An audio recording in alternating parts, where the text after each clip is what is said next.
talking about. What I use to make my argument really is just to look at other countries around the world that have developed and are using this potential. And when you compare where we are in the Caribbean with where other countries are, you realize just how much more we can benefit from these. It's a very, very simple way of doing it. Just look at what's happening in Asia, in Japan, and so on. Yeah. How they treat their resources, how they develop, how they use the resources, how they diversify it, how they trade it. But why haven't we moved in that direction? I mean, at your very pivotal point there, you can see regionally. Yes. Why is it that we haven't moved to tap into this resource? Right. We're slowly changing the situation. We're beginning to put in place policies and programs and so on. But you know, it's a part of in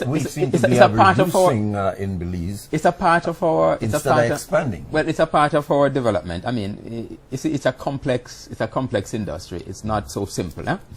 The truth is, it is a natural resource. It's vulnerable. You can easily deplete it if you don't know what you're doing. If you do not regulate your activities properly, and so. There are a number of things that you need to do. First of all, we need research.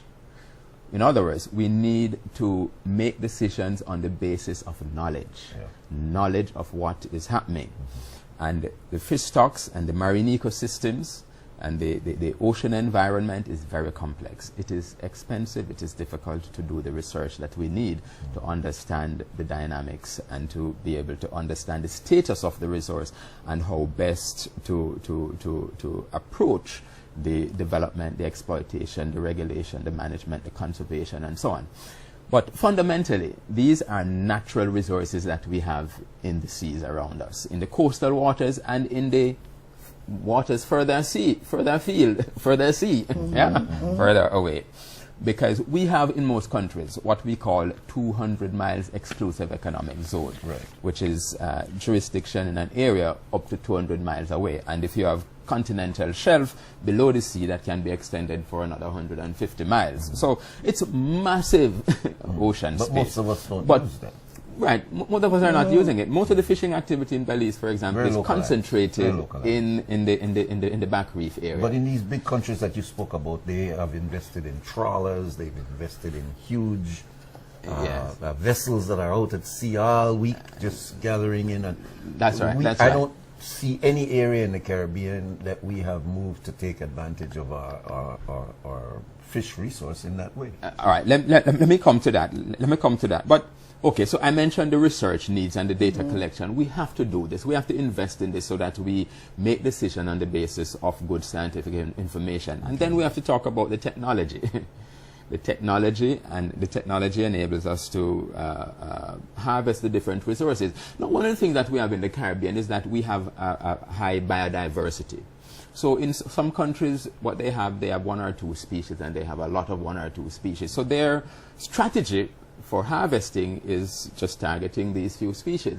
In the Caribbean, what we have is a very high biodiversity.